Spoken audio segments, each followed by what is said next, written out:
السلام علیکم ورحمۃ اللہ وبرکاتہ.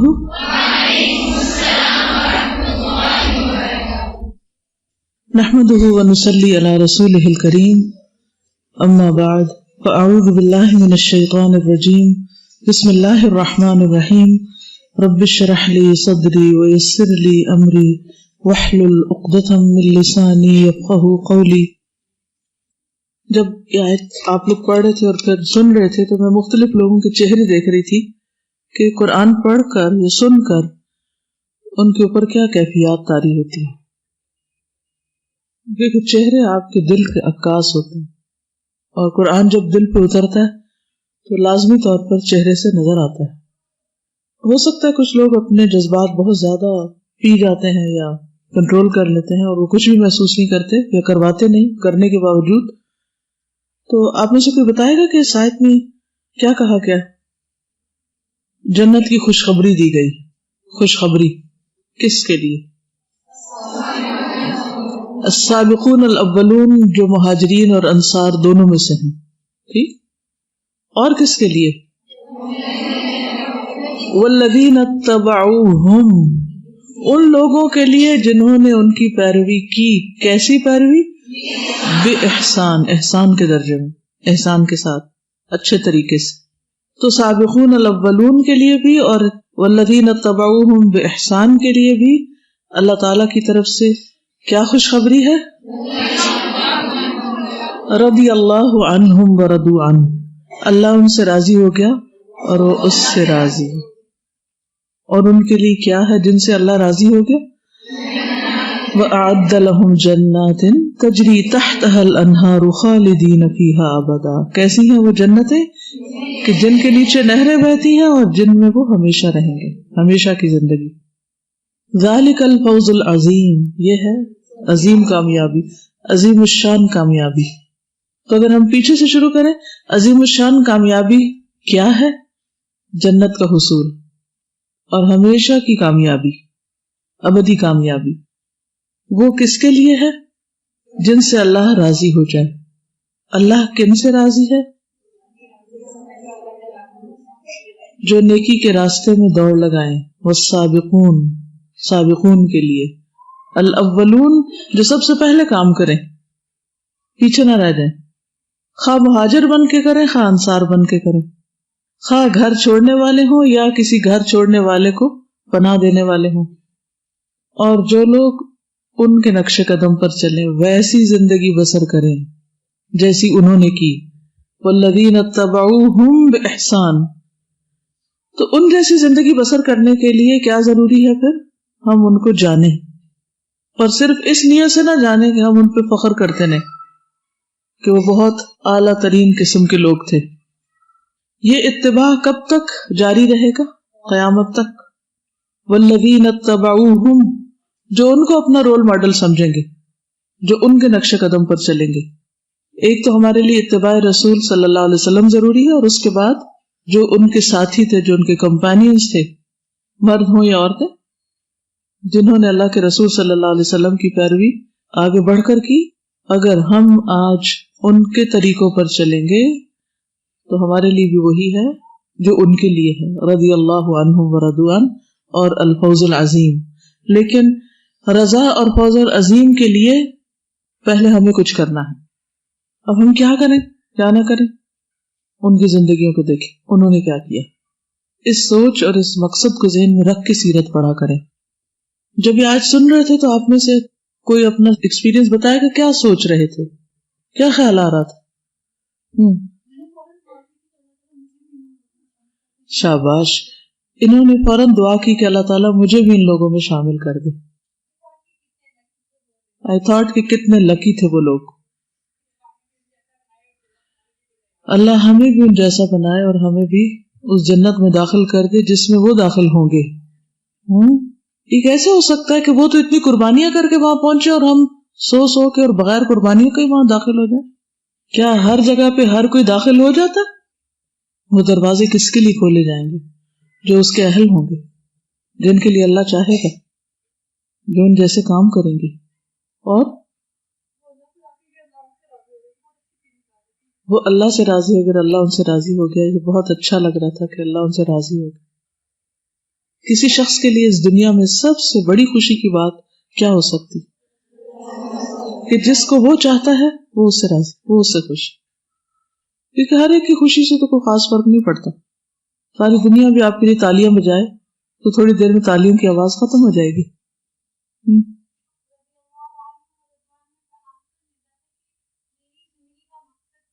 زندگی کا مقصد کیا ہونا چاہیے؟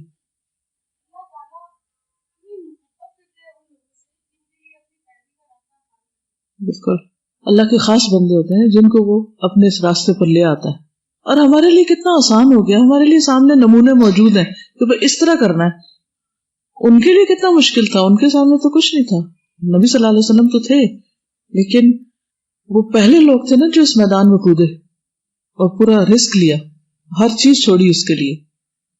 تو ہمیں آگے جانے والا بننا چاہیے یا فالوور پیچھے رہنے والا؟ بس فالوورز ان کے جو آگے جا رہے ہیں، بننا تو فالوور ہی ہے، اتبعوہم. لیکن کون؟ جو خود آگے جا رہے ہیں، نہ کہ جو پیچھے رہ رہے ہیں، ان کے طریقے پہ چلیں. جی آپ کچھ کہہ رہے ہیں؟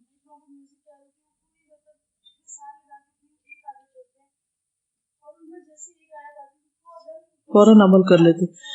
دیکھیے سابق بننے کے لیے کیا کیا شرائط ہے، کیا ضروری ہوتا ہے؟ فور رنرز کون ہوتے ہیں؟ امیڈیٹ ایکشن، رسک لے کے بھی آگے، سمعنا و اطعنا، فوکسڈ، کانشیس، لا یخافون لومۃ لائم، کسی سے ڈرتے نہیں، کریجیس، determined. They keep their trust in Allah. They put their trust in Allah. بالکل ایکشن، سابق اور الاول. صرف سابق نہیں بلکہ الاول. بالکل مقابلے پر سبقت لے جانا. کمپٹیشن کس چیز میں؟ بالکل، یعنی ترجیحات مقرر کر کے پھر اس پہ نہیں کمپرومائز کرنا، کسی کے کہنے سے پیچھے نہیں ہٹنا. پہلے یقین اللہ اور رسول کی بات کی، جب یقین ہوگا تو پھر مطلب سبقت کے لیے آگے بڑھیں گے. بالکل ٹھیک ہے. یہ بتائیے کہ وہ کون سی چیز ہے جس میں آپ آگے بڑھنا چاہتے ہیں؟ عام روزمرہ زندگی میں سوچیے، کوئی اپنا ایسا واقعہ یاد کیجیے کہ جہاں آپ دوڑ دوڑ دوڑ دوڑ کے آگے پہنچے، اور یہ کہ آپ نے سوچا کہ دروازہ کھلے تو سب سے پہلے میں اندر داخل ہوں. اور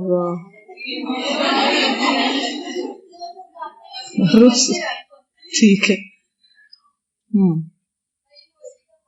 یونیورسٹی کا پوائنٹ.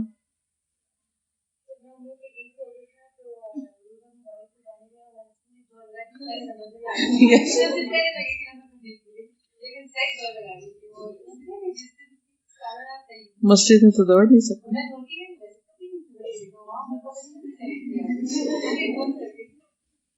اس میں کتنی تھرل بھی ہوتی ہے نا، آگے جانا آگے جانا آگے جانا، اس پہ راضی نہیں، اور آگے جانا اور آگے جانا. اپنے بارے میں سوچیے وہ کون سی چیزیں ہیں کہ جن میں میں چاہتی ہوں کہ اور آگے بڑھوں، اور آگے جاؤ، اور آگے اور اونچا اور اونچا. سوچا کیجیے، ٹھیک ہے نا. تو جس انسان کے اندر یہ جذبہ پیدا ہو جاتا ہے نا، آگے جانے کا شوق پیدا ہو جاتا ہے، تو پھر وہ اس کے مطابق زندگی بسر کرتا ہے.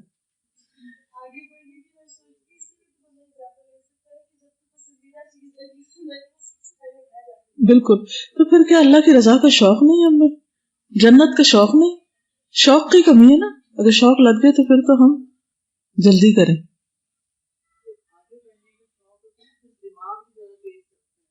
بالکل، تو متحرک ہو جائیں. سست بیٹھنے والے آگے نہیں جاتے. کچھ لوگوں کی دوڑ آخرت کے لیے ہوتی ہے اور کچھ کی دوڑ دنیا کے لیے ہوتی ہے. ٹھیک ہے، دوڑتے سبھی ہیں کیونکہ اللہ نے دوڑنے والا بنایا ہے. تو ایک چھوٹی سی چیز پہلے شیئر کروں گی، پھر اس کے بعد میں آپ سے بات کروں گی آج کی صحابیہ کے بارے میں. کیونکہ دوڑنے کی بات ہو رہی ہے نا، تو مختلف قومیں، مختلف افراد کس طرح دوڑتے ہیں، کن چیزوں کے لیے دوڑتے ہیں، کیسے کام کرتے ہیں. یہ ایک آرٹیکل ہے چھوٹا سا قوم ہے جاوید چودھری کا، لکھتے ہیں کہ یہ جرمنی کا واقعہ ہے. میرے ایک دوست 80 کی دہائی میں 80s میں جرمنی میں کام کرتے تھے. یہ زرعی آلات کی فیکٹری تھی. میرا دوست صبح 7 بجے فیکٹری جاتا، شام 5 بجے واپس آ جاتا. یہ روز کا معمول تھا. ایک رات یہ گھر میں بیٹھا تھا. فیکٹری سے اس کے جرمن کولیگ کا فون آ گیا. کولیگ کو ڈیزائن کی فائل نہیں مل رہی تھی. میرا دوست رات کو کولیگ کا فون سن کے حیران رہ گیا. وہ جرمن کولیگ کے ساتھ اس کے دفتر سے گھر گیا تھا، یعنی دفتر سے وہ دونوں ہی گھر گئے تھے. چنانچہ اس کو دوبارہ دفتر جانا اور رات 10 بجے اسے فون کرنا بڑی حیران کن بات تھی. میرا دوست گھر سے فیکٹری چلا گیا. وہ فیکٹری پہنچا تو وہاں کا ماحول دیکھ کے پریشان ہو گیا. فیکٹری کی تمام لائٹس آن تھی، مشینیں چل رہی تھی، دفتر کھلا تھا اور جرمن مزدور دھڑا دھڑ کام کر رہے تھے. میرے دوست نے فائل نکالی، اپنے کولیگ کو دی اور اس سے پوچھا، تم لوگ یہاں کیا کر رہے ہو؟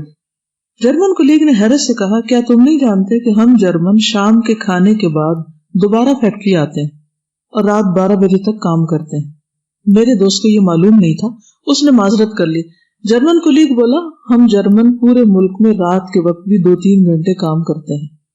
ہم جرمن پورے ملک میں، صرف اس فیکٹری میں نہیں، پورے ملک میں رات کے 2-3 گھنٹے بھی کام کرتے ہیں، دن کے کام کے علاوہ. میرے دوست نے پوچھا، کیا یہ اوور ٹائم ہوتا ہے؟ اس نے جواب دیا، نہیں، بلکہ ہم یہ کام مفت کرتے ہیں.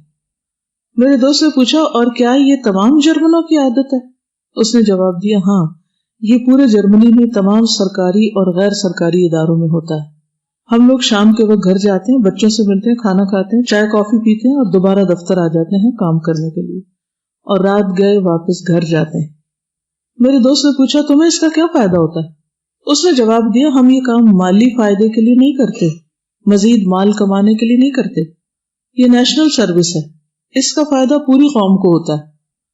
دوسرا، ایکسٹرا کام کی وجہ سے ہماری مہارت میں بھی اضافہ ہوتا ہے. جب زیادہ کام کرتے ہیں اسکل بڑھتی، ہم اپنے کام میں زیادہ ماہر ہو جاتے ہیں. میرے دوست نے پوچھا، لیکن آپ لوگ ہم غیر ملکیوں کو اس سروس میں شامل کیوں نہیں کرتے؟ اس نے جواب دیا، آپ ہمارے مہمان ہیں، آپ پیسے کمانے جرمنی آئے ہیں، ہم آپ پر بوجھ نہیں ڈالنا چاہتے. ہم جرمن بھی اس کے پابند نہیں، یعنی ہمارے اوپر کسی کی پابندی نہیں کہ ہم بھی ضرور کام کریں. ہم اگر رات کی شفٹ میں فیکٹری نہیں آتے تو ہمیں کوئی نہیں پوچھ سکتا، کوئی کچھ نہیں کہتا، مگر ہم میں سے اکثریت اسے اپنی ذمہ داری سمجھ کر یہاں آتی. میرے دوست نے اس سے آخری سوال پوچھا، لیکن تمہارے ایکسٹرا کام کا فائدہ فیکٹری مالک کو ہوتا ہے، یعنی تم اتنا جو کام کرتے تمہیں کیا ملتا ہے؟ اس کو ملتا ہے سب کچھ، اس کی دولت میں اضافہ ہو رہا ہے. تم فائدے میں شیئرز کیوں نہیں طلب کرتے؟ اس نے ہنس کر جواب دیا، میں کماؤں یا میرا مالک کمائے، فائدہ بہرحال جرمن قوم کو ہوگا. فائدہ جرمن قوم کو ہوگا. میرے کام سے میرے مالک کو زیادہ بچت ہوگی، سیونگ ہوگی. یہ اس بچت سے دوسری فیکٹری لگائے گا، اس فیکٹری میں نئی جابز نکلیں گی، ان جابز میں میرے کسی بھانجے، بھتیجے، بھائی، بہن یا بچی کو فائدہ ہوگا. لہٰذا مجھے اس معاملے میں بخل سے کام نہیں لینا چاہیے. یہ دلائل سن کر میرے دوست کے ماتھے پہ پسینہ آ گیا. میرے دوست کے لیے حیرانی کی دوسری بات ڈیوٹی کی پابندی تھی. وہ بار بار دیکھتا تھا کہ اس کے جرمن کولیگز رات 2 بجے تک شراب پیتے ہیں، ڈسکو کلبز میں ڈانس کرتے ہیں، بڑی مشکل سے گرتے پڑتے ٹیکسی اور بسوں پہ گھر پہنچتے ہیں، لیکن صبح 8 بجے وقت مقرر پر دفتر میں ہوتے ہیں. میرا دوست انہیں جب بھی نشے میں دیکھتا یہ سمجھتا یہ صبح وقت پہ اٹھ نہیں سکیں گے، لیکن یہ نہ صرف وقت پر اٹھتے تھے بلکہ یہ کام پر بھی پہنچتے تھے اور معمول کے مطابق کام بھی کرتے تھے. میرے دوست نے جرمنوں کی یہ دونوں عادتیں بتائیں تو مجھے اس کے ساتھ ہی جاپانی قوم یاد آ گئی. جاپانی قوم بھی کام کے معاملے میں انتھک ہے. جاپانی کمپنیوں کے ساتھ کام کرنے والے پاکستانی تاجر بتاتے ہیں، ہم جس وقت جاپان فون کرتے ہیں ہمیں ان کے دفتر کھلے ملتے ہیں. ہم جب بھی فون کرتے ہیں دفتر کھلے ملتے ہیں اور دوسری طرف سے باقاعدہ رسپانس بھی ملتا ہے. مجھے لاہور کے ایک دوست نے دلچسپ بات بتائی. یہ دوست جاپان سے کاغذ امپورٹ کرتا ہے. دوست نے بتایا، مجھے جاپان سے اکثر رات کے وقت فون آ جاتا ہے. وہ لوگ مال کے بارے میں پوچھتے ہیں یا پھر بتاتے ہیں. میں نے ایک دن ان سے پوچھ لیا، آپ لوگ کس وقت کام سٹارٹ کرتے ہیں؟ انہوں نے جواب دیا، ہم صبح 6:30 بجے دفتر آ جاتے ہیں. میں نے پوچھا، واپس کب جاتے ہیں؟ انہوں نے جواب دیا، عموماً رات کے 7-8 بج جاتے ہیں. میں نے پوچھا، کیا دفتر کے تمام لوگ اسی وقت آتے ہیں؟ اس نے جواب دیا، نہیں، بعض لوگ صبح 5-5:30 بھی آ جاتے ہیں اور ہمارے بعد گھر جاتے ہیں. میں نے پوچھا، کیا ان لوگوں کو اوور ٹائم ملتا ہے؟ اس نے جواب دیا، نہیں، ہم اوور ٹائم نہیں لیتے، ہم کام ختم کرنا اپنی ذمہ داری سمجھتے ہیں، اسائنمنٹ پوری کرنی. ہم میں سے جو شخص کوئی کام شروع کرتا ہے وہ اس وقت تک گھر نہیں جاتا جب تک کام مکمل نہیں ہو جاتا. میں نے پوچھا لیکن تمہیں اس مشقت سے کیا ملتا ہے؟ اس نے جواب دیا تسکین، اطمینان اور خوشی۔ یہ جرمنی اور جاپان دو ایسے ملکوں کی مثالیں ہیں جو دوسری جنگ عظیم میں مکمل طور پر تباہ ہو گئے۔ برطانیہ اور اس کے اتحادیوں نے دوسری جنگ عظیم کے بعد جرمنی کو آپس میں تقسیم کر لیا۔ کساد بازاری، افراط زر کی یہ حالت تھی کہ چائے کیتلی سے کپ میں گرتے گرتے مہنگی ہو جاتی تھی۔ لوگ بوریوں میں نوٹ بھر کے لے جاتے اور بڑی مشکل سے 1 کلو آلو ملتے۔ جرمنی کا ہر دوسرا مرد قبرستان میں تھا اور پہلا زخمی۔ جنگ کے 10 سال بعد تک خواتین کو شادی کے لیے مرد نہ ملتے۔ جاپان کی حالت اس سے بھی پتلی تھی۔ جاپان کے 2 جدید اور صنعتی شہر ناگاساکی اور ہیروشیما ایٹم بم سے تباہ ہو گئے تھے۔ جنگ میں ناکامی کی وجہ سے پوری قوم ڈی مورلائز تھی۔ امریکیوں نے جاپان کے تمام وسائل پر قبضہ کر لیا تھا، فوج ختم کر دی، ہتھیار ضبط کر لیے، شہریوں کو جبری مشقت پہ لگا دیا۔ لیکن صرف 10 برسوں میں جاپان اور جرمنی نہ صرف اپنے قدموں پہ کھڑے تھے بلکہ یہ ترقی کی دوڑ میں سرپٹ بھاگتے ملکوں کی فہرست میں شامل تھے۔ ہم آج جرمنی اور جاپان کی ترقی کو دیکھتے ہیں تو ہماری ٹوپیاں فرش پہ آ جاتی ہیں اور ہم اپنے آپ سے پوچھتے ہیں کیا کبھی ہم بھی جاپانی یا جرمنی بن سکیں گے؟ اور اس کے ساتھ ہی ہمارے ذہن میں ہمالیہ جتنا بڑا نہیں جگمگانے لگتا ہے، یہ نہیں ہو سکتا، ہم نہیں یہ کر سکتے۔ ہم جرمنی اور جاپان کیوں نہیں بن سکتے؟ اس کی واحد وجہ ہمارا رویہ ہے۔ ہم کام نہیں کرتے۔ ہم 18 کروڑ لوگوں میں سے 90% لوگ کام کو توہین سمجھتے ہیں، وہ مائنڈ کرتے ہیں کہ کوئی انہیں کام کہے۔ باقی جو 10% کام کرتے ہیں وہ بھی کام کو بوجھ سمجھ کر سر سے پٹکتے رہتے ہیں۔ آپ سب دفتروں کا چکر لگا کے دیکھ لیجئے، ہمارے سرکاری اور غیر سرکاری دفتروں میں 10 ساڑھے 10 بجے تک حاضری پوری نہیں ہوتی۔ لوگ 4 بجے سے پہلے گھروں کو جا چکے ہوتے ہیں اور ان 4 ساڑھے 4 گھنٹوں کے درمیان چائے، لنچ اور 2 نمازوں کے وقفے بھی آتے ہیں۔ ہم مسلمان ہیں، ہم پر نماز فرض ہے، لیکن کیا ڈیوٹی چھوڑ کر، کام چھوڑ کر اور سائلوں کو سخت سردی اور گرمی میں بٹھا کر یہ سب درست ہے؟ یعنی کھانے اور لنچ اور چائے۔ آپ کو دنیا کے کسی ملک میں دفتروں، فیکٹریوں یا ورک پلیسز پر مندر، چرچ یا سینیگوگ نہیں ملے گا، کیونکہ لوگ ڈیوٹی کے دوران عبادت کو اچھا نہیں سمجھتے۔ ہمیں ضرور نماز پڑھنی چاہیے، لیکن ہمیں نماز کے وقت کے برابر اپنی ڈیوٹی بھی بڑھا لینی چاہیے۔ یعنی نماز فرض ہے ہم پہ، ہم نے پڑھنی ہے، لیکن جتنی دیر نماز پڑھنے میں لگائیں اتنا پھر ایکسٹرا کام بھی کریں۔ ہمیں 5 کے بجائے 5:30 یا 6 بجے تک ڈیوٹی کرنی چاہیے تاکہ ہم اپنا وہ وقت پورا کر سکیں جس کا ہم معاوضہ لے رہے ہیں۔ اسی طرح ہم لوگ صرف ڈیوٹی پر آنے کا معاوضہ لیتے ہیں، ہم کام کی تکمیل، کام کی نفاست کا معاوضہ نہیں لیتے۔ چنانچہ ہم دفتروں اور فیکٹریوں سے یوں بھاگ کر باہر نکلتے ہیں جیسے وہاں آگ لگ گئی ہو۔ ہم اپنے کام کو دوسرے کا کام سمجھتے ہیں اور ہمارا یہ رویہ بھی ملک کو معاشی قدموں پر کھڑے نہیں ہونے دے رہا۔ ہم اگر اس ملک کو جرمنی اور جاپان کی طرح دیکھنا چاہتے ہیں تو پھر ہمیں جاپانی اور جرمنوں کی طرح کام کرنا ہوگا، ورنہ ہم اسی طرح بھیک مانگتے رہیں گے۔ اور ہم تو امت کے لیے کام کر رہے ہیں، جنت کے لیے کام کر رہے ہیں، آخرت کے لیے کام کر رہے ہیں، اور حال کیا ہے؟ فجر کی نماز پڑھنی مشکل ہے، اس کے لیے بھی کوئی 100 دفعہ جگائے تو ہم تو جب تک قومی مزاج نہ بدلے، جب تک as a nation, as a group ہم کام نہ کریں، ٹیم ورک نہ ہو اور السابقون الاولون کو فالو نہ کریں، کہ انہوں نے سخت محنت کی تھی۔ جہاد کا معنی کیا ہے؟ سخت محنت، utmost struggle، یہ ہمارے دین کا ایک رکن ہے اور ہم اس کے بغیر ہی جنت کے سودے کیے ہوئے۔ ہم میں سے ہر شخص اپنی اپنی جگہ سوچے، اپنے سونے اور جاگنے کے دوران بھی کام کی پروڈکٹیوٹی اور اپنے کام کو مکمل کرنے کا جو ذمہ ہے ہم پر، جو فرض کے درجے میں، نفل تو کوئی نہیں پوچھ رہا یہاں آپ سے کہ اوور ٹائم ضرور کریں، بلکہ جو کرے بھی تو اس کو کیا کہتے ہیں؟ بے وقوف۔ جو زیادہ کام کرے وہ بے وقوف ہوتا ہے۔ طرح طرح کی مثالوں سے اس کو ڈسکریج کیا جاتا ہے۔ مجھے یاد ہے کہ کچھ عرصہ پہلے ایک میٹنگ کی تھی میں نے، اور جتنے بھی اسٹاف تھے ان سب کو میں نے یہ کہا کہ آپ ڈیوٹی ٹائم پر اپنا ذاتی کوئی کام نہ کریں۔ تو کسی نے مجھے لکھا کہ کیا پھر گھر میں بھی ہم ڈیوٹی کا کوئی کام نہ کیا کریں؟ یعنی اگر گھر کا کام یہاں نہیں کرنے دیتے تو یہاں کا کام گھر میں کیوں دیتے ہیں؟ گھر میں نہیں ہم دیتے، لیکن آپ اپنا کام پورا نہ کریں تو پھر کہیں تو پورا کرنا ہے۔ جو کام یہاں پورا نہیں ہوا پھر کہیں اور کریں، ٹھیک ہے؟ کام پورا کرنا نا، ورنہ ہمارا ایک ایک پروجیکٹ سالوں لٹکتا چلا جاتا ہے، پورا نہیں ہوتا کہ ہم پورا نہیں کرتے۔ اور ہمیں یہ پتا ہے کہ ہمارے ایک ایک لمحے کو اللہ گن رہا ہے اور اس پر بہترین اجر دینے والا ہے. ہم نہیں گنتے، وہ گن رہا ہے. اس کے باوجود ہمیں کوئی یقین نہیں کہ ہمیں کچھ ملے گا. ان لوگوں کو تو صرف دنیا کا فائدہ نظر آ رہا ہے کہ ہم کام کریں گے تو ہماری قوم کو کچھ ملے گا.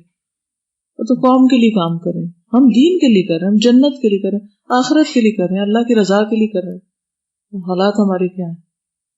وفاداری ہے نا. جس نے سب کچھ دیا اس کے وفادار تو بنے. تو جو اپنے رب کا وفادار نہیں، وہ کسی اور کا کیا ہوگا؟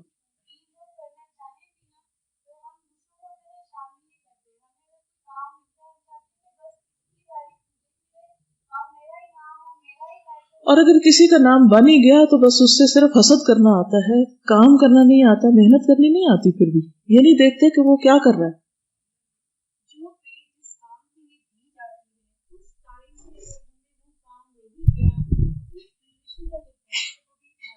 بالکل حرام میں آتا ہے. پھر تو اگر وہ ٹائم پر ہم پیسہ لے رہے ہیں اور ہم اس میں کام نہیں کر رہے تو وہ تنخواہ ہماری حلال نہیں، وہ حرام ہے. اور ایک حرام کا لقمہ کھانے کا کیا ہے کہ ہماری دعا قبول نہیں ہوتی. اسی سے ریلیٹڈ وہ بات ہے نا جو میں آپ سے شیئر کر رہی تھی کہ جب ہم نے جنگ کا جو ای پیپر تھا اس میں اشتہار دینے کے بارے میں ان سے بات کر رہے تھے ہم لوگ، تو میں نے ان کو سجیسٹ کیا کہ آپ ویک اینڈز پہ جو اخبار ہے نا اس کے اندر ہمارا اشتہار چلائیے گا کہ اس وقت زیادہ ویورشپ ہوتی ہے. تو میں نے کہا نہیں، آپ غلط سمجھ رہی ہیں. ویک ڈیز میں اخبار زیادہ پڑھا جاتا ہے. جیسے ہی لوگ دفتر پہنچتے ہیں اور وہ سب سے پہلا کام صبح کو، انہوں نے ٹائم اسپین بھی بتایا کہ صبح 8 بجے سے لے کے شاید 10 بجے تک یا 11 بجے تک. دفتر میں لوگ نیٹ پہ اخباریں پڑھتے رہتے، نہ وہ نیٹ ہمارا، نہ وہ کمپیوٹر ہمارا، نہ وہ چیئر ہماری. وہ سب ہم کسی سرکاری یا غیر سرکاری ادارے کے اندر کام کے لیے وہ سب ایک امانت کے طور پہ استعمال کر رہے ہوتے ہیں. لیکن وہ کس کام پہ استعمال کریں جس کا نہ ہماری ذات کو کوئی خاص فائدہ نہ قوم کو فائدہ. سچی جھوٹی خبریں پڑھ کے کیا کمایا ہم نے؟ ایک تو جس طرح ہم فرض نمازیں پڑھتے ہیں تو ہم اس کے ساتھ نوافل پڑھتے ہیں کہ جو کمی کوتاہی ہو گئی ہے وہ نوافل کے ذریعے سے ہٹ جائے. اسی طرح جو ہمارے ایک کام ہے ذمہ داری، اس پہ بھی ہمیں ایکسٹرا کرنا چاہیے کہ جو کمی کوتاہی ہو جائے اللہ تعالیٰ اس کے ذریعے ہمیں معاف کر دے. دوسرا، اگر ہمیں کام کوئی ایکسٹرا ملتا ہے تو شکر گزار ہونا چاہیے کہ ہمیں ایک موقع ملے اللہ تعالیٰ نے دیا ہے، ورنہ کام تو ہو جاتا ہے. کیونکہ ہمارا کام صرف کام نہیں، یہ تو ایک مشن ہے، ایک خدمت ہے. اور سب سے پہلے اس کا فائدہ ہمیں اپنی ذات کو پہنچتا ہے. نیکیاں کما رہے ہوتے ہیں، کسی پر بھی احسان نہیں ہے.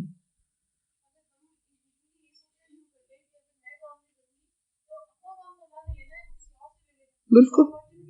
پھر وہ قومیں کر رہی ہیں نا کام، آگے بڑھ رہے ہیں، پھر ہماری گردنیں ان کے ہاتھوں میں.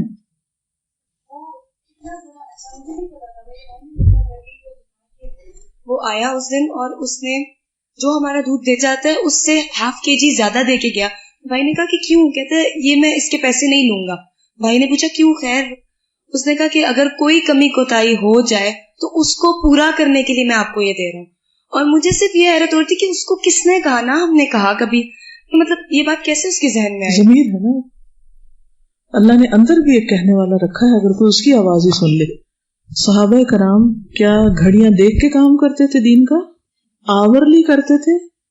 تو جس چیز کو ہم ایک مشن کے طور پر لیتے ہیں، اگر اس میں زیادہ نہیں کرتے تو کم از کم آورز کی پابندی کر لیں کہ جو ٹائم ہے اس کو تو پورا امانت داری کے ساتھ اس کام میں لگائیں. اس میں تو ڈنڈی نہ ماریں، اس کو تو کسی اور کھاتے میں نہ ڈالیں. یہی وجہ ہے کہ دین کے بڑے بڑے کام شروع ہوتے ہیں لیکن صحیح افراد نہ ملنے کی وجہ سے یا افراد کی خیانتوں کی وجہ سے بٹھا ہی بیٹھ جاتا ہے ہر چیز کا. اب آپ دیکھیں کہ قائد اعظم دن رات محنت کر کے انہوں نے اگر ایک ملک حاصل کیا تو ان کے ساتھیوں نے اور ان کے جو پیچھے والے لوگوں اور ہم جیسے لوگوں نے کیا کیا؟ ملک صرف اس کو نوچا، صرف اس کو فائدے کی چیز بنا لی کہ صرف ہم اپنی ذاتوں کے لیے کچھ کما لیں. دیا تو نہیں نا. اسی طرح جتنے بھی لیڈرز ہیں، جتنے بھی بڑے بڑے جنہوں نے کام کیے، اکا دکا افراد نظر آتے، ٹیم نہیں نظر آتی، لوگ نہیں نظر آتے. اور بڑے کام صرف افراد نہیں کرتے، ٹیم کرتی ہے، پوری قوم کرتی ہے، پھر بحیثیت قوم لوگ آگے بڑھتے ہیں. ہمارے ہاں گھروں میں بھی یہ رواج ہے ایک کمائے سب کھائیں، اداروں میں بھی یہ رواج ہے ایک کام کرے باقی آرام کرے. ہر فرد ملت کے مقدر کا ستارہ. بعض اوقات یہ ہوتا ہے کہ ہماری کوئی سکلز ہوتی ہیں، ہم کام کر سکتے ہوتے ہیں، ہمارے پاس وقت بھی ہوتا ہے، لیکن ہم اپنے آپ کو آفر نہیں کرتے کہ پھر تو میرے اوپر کام آ جائے گا. کام سے ڈرتے ہیں اور کسی کو نہیں بتاتے. مجھے یہیں پر ہی